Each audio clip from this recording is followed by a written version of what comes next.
Alright, how's everybody doing? It's been a little while since I made a video, so just sitting there. I do a lot of thinking when I'm out, kind of trying to jog.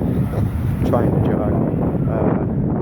anyway, I was just thinking about, I don't think I have a video on my channel that's really short and brief, so not talk too much here, just get right into it. But just a kind of an New Testament overview. Actually, a whole Bible overview, just from this really simplistic standpoint. The Old Testament is a combination of two things: events that really happened in God's sovereignty, and yet at the macro level. At the micro level, Proverbs talks about this, where it says, a man makes plans in his heart, but God guides his footsteps.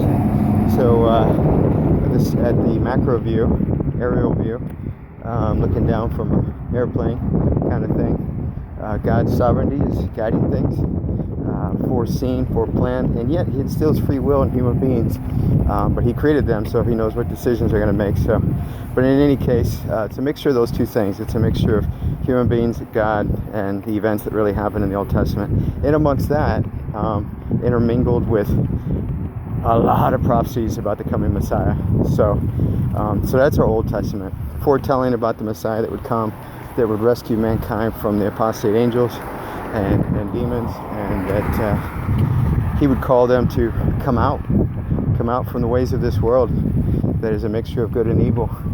And people, the more evil that we participate in, the more we kind of negotiate that, so we downplay it, dumb it down, and water it down, so we act as if, or we think it is, we deceive ourselves to think that, hey, some of these things that maybe I'm doing to contribute to the collective chaos is not so bad. So, but anyway, that's the Old Testament, combination of events that really happened and foretellings of the Messiah that would come.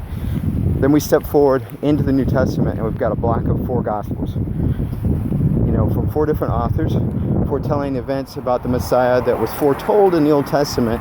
It's actually happening right now on the timeline in the period of the Gospels.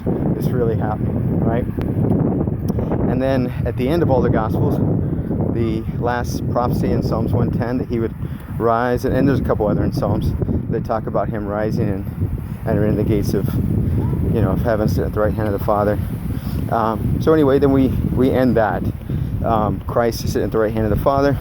And then Acts chapter 1 is the next point on the timeline. And so the book of Acts is a unique book. It's the only book that we have that actually records the apostles going out and preaching. It's the primary book that we really should be going to. Not that we shouldn't consider the other things, but especially the Gospels, because it's the words of Jesus. So don't misunderstand me there. But when I'm talking about the epistles off beyond the book of Acts, if you're familiar with the layout of the New Testament, Acts is the 5th book of the New Testament. So from the 6th book forward to the end, which is 27 books, all those books should not supersede, not even the book of Romans, the book of Acts, with looking at how the apostles preached to non-Christians, what the gospel message is. So it's Jesus himself preaching in the Gospels, together with them preaching the message that Jesus gave them, is where we should be deriving the gospel. So anyway, the book of Acts is actual events where you can see the apostles talking to people, convincing them that Jesus is the one foretold in the Old Testament, spoken by Jesus and claimed in the Gospels that he is in fact that person. And how did they do it? Well, most of the time they use the Old Testament prophecies to prove to them. But sometimes, like one event that we have, probably the only unique event where we actually have apostles, in this case Paul, talking to people that didn't know anything about the scriptures. And this is in Athens, Greece, talking to Greeks there. Stoic philosophers and different philosophers all gathering together, Epicurean philosophers, where they just gather together to kind of just talk about the latest, greatest philosophy. What's the latest teaching? And so God led Paul to preach to them, and so that's a unique event in Acts chapter 17. If you haven't ever took a close look at that, even if you read it before, I encourage you to really pay attention to the last half of that chapter for sure, especially 30 and 31. Those are a huge part of the gospel message. So then you move on to after Acts. You got the book of Romans, and you're moving forward to the rest of it. And those are all epistles that were letters written to edify the churches, people that already became disciples or Christians, disciples of Jesus, believers, that are actually doing what Jesus taught. They're disciples or students of Jesus. And so it's basically for, this word people hear edification, and sometimes I think people don't really know what that means, but it's actually to build you up. And I think Acts 20 verse 32, I encourage you to go look at that verse, and just to clue you in, most translations use the word, I think if not all, use the word sanctification there, where it says that the grace, if a person kind of uses that, basically build towards sanctification or whatever. So it's basically talking about becoming holy, and so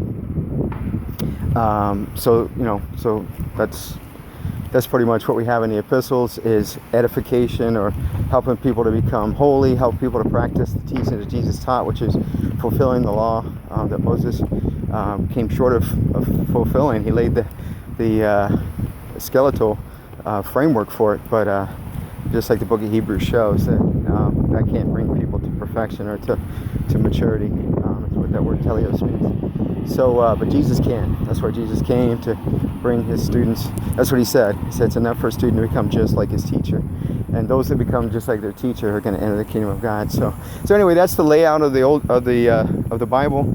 Of course, you got, you could distinguish from the epistles a book like Revelations, or even in the Old Testament, Daniel, things of that sort, where you actually got kind of apocalyptic or end time sort of metaphorical sort of figurative sort of stuff. You could kind of pull that out and group that out and separate that out in some respects too. But so anyway, that's the Bible in a nutshell, an overview. All right, Lord bless you.